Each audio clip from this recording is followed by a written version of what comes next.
Hello and welcome back to this course. We still have our formal code, and what we did last was to get the indexes of the individual member of this object, my list. So if you want to do the same thing for this other object, new list, and also the third object, number list, we can just insert the new list here and then number list. So we can duplicate this, and so I'm going to print a special character hash here. So I'm going to multiply it by maybe by 10 so that it will print like 10 ashes for me there. So now what I can do next is that I will paste this thing here. So this time around we have new list. Okay, I commented it out, so I can uncomment this part so that we get the indexes too. So new list, yeah, and here I will also pass in new list, and I will paste this again. I'll copy this the way it is and paste here, and we have number list. Yeah, so I'm going to save and run this code. Okay, I'm going to uncomment this. Yeah, now I'm going to, okay, our terminal is already cleared, so I'm going to run it. So as you can see, we have our hash characters printed in between all of them. So we have, for the first one, the item is age and the respective indexes, and for the second one we have the different letters of Python and the respective indexes, and then the other one, the different numbers that's between the range of 10 to 20 or 21 effective indexes. So I believe it is now very clear on how you can access your individual list. Yeah, and I'm going to copy all of this and paste somewhere so that I will have access to this information if I need it. So I'm going to comment this out, and I'm going to clear my terminal and run this code again, and I'm going to run again. So we are starting from the very beginning of the indexing part, and I'm going to copy all of this, and I'm going to just open a notepad file. So I have notepad here, so I'm going to open a notepad file and I'm going to paste it. So inside this notepad file, I'm going to paste that information that I copied from the terminal. So what do I want to do now?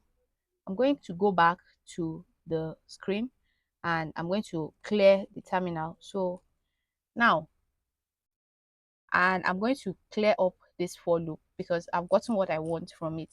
Now I'm going to write a comment, and I'm going to write indexing and slicing of list objects. So what do I want to do with the indexes?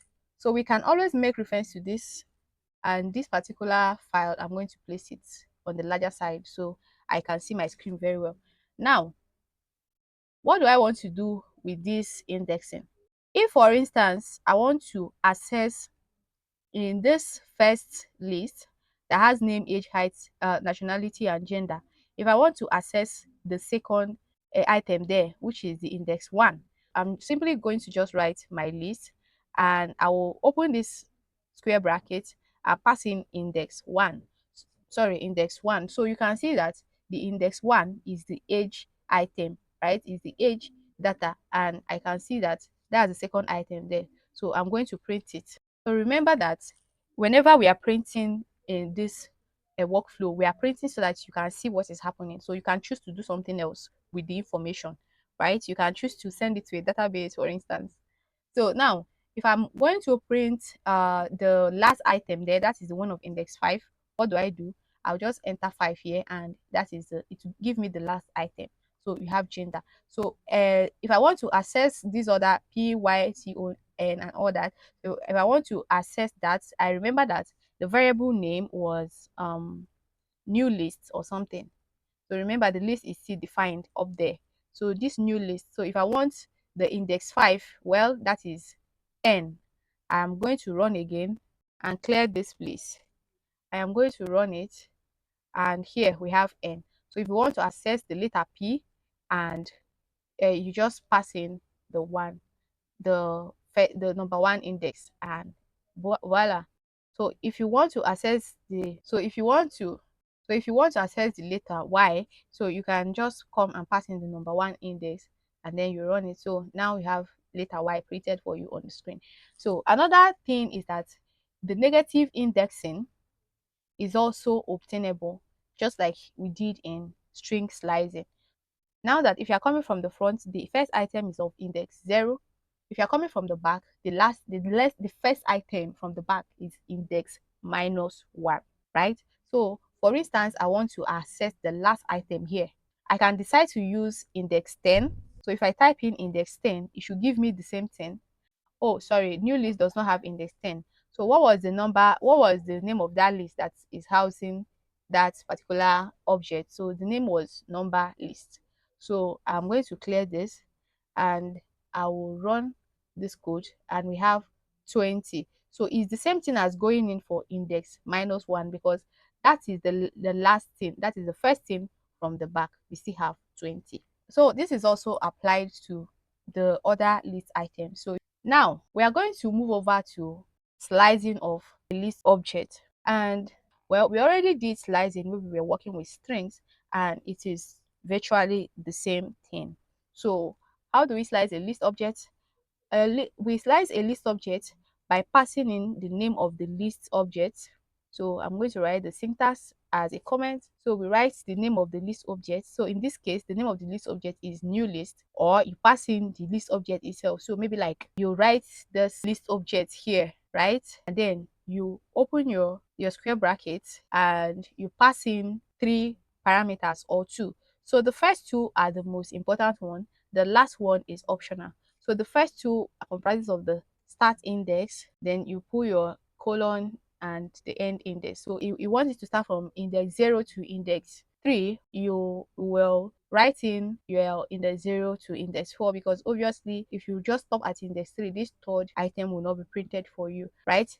And then you add your semicolon. The next argument you'll be passing to this object is called the step argument. So when you're passing in the step, we are simply telling Python to jump like 2 steps. So instead of going from one step to the other, you just move one step and then you jump the next step and go to the other next step, right? So now that is how this works. So we virtually did the same thing with strings, and it is just the same thing. You don't need to worry yourself. So for instance, when we were working with string, so now I'm going to work with my list and I'm going to slice from index 0. So I'm passing in my list here and I'm going to slice from index 0 to index 4 so that I'll have the third object. So I will have the third object printed for me. So we have from index 1 to index 3 printed. Okay, so and we can decide to add the step. So if you want to add the step, is we pass in another argument and we add the step of 2, right? So now we have, because we are accessing from here to here, so we have 0 and 2. So this one will be discarded and this one was overwritten. So now, if you are also working with negative indexing, let me use this data here. So for the negative indexing, this is, well, -1, -2, -3, -4, -5. So let's say I want to print from 16 to 20, right? So I'm going to start from index -5 and then I'm going all the way to index -1. But if you write index -1, the -1, the last item will not be printed. So you can just leave this open so that it will print all the way to wherever the object, the items of the object stop. So we are going to print and run. Okay, we are still working on with new list. So let me set it to no number list. So and print it. So this time around we are from 16 to 20. So it's basically the same thing when we are working with indexing and slicing in all cases. So thank you so much for watching this video. In our next video, we are going to be looking at list methods in Python. So see you there.